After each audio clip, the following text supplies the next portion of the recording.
Militan Republik Rakyat Donetsk atau DPR merilis rekaman kerja tempur penembak jitu di Telegram pada Selasa 25 Oktober 2022.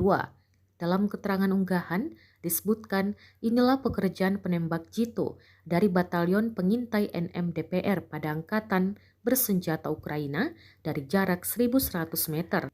Penembak jitu DPR menggunakan senapan kaliber 338 dengan penglihatan pencitraan termal. Serangan tepat mengenai sasaran. Tampak sejumlah pasukan Ukraina tersungkur setelah terkena tembakan Rusia. Rekamannya pun menuai berbagai komentar dari warganet.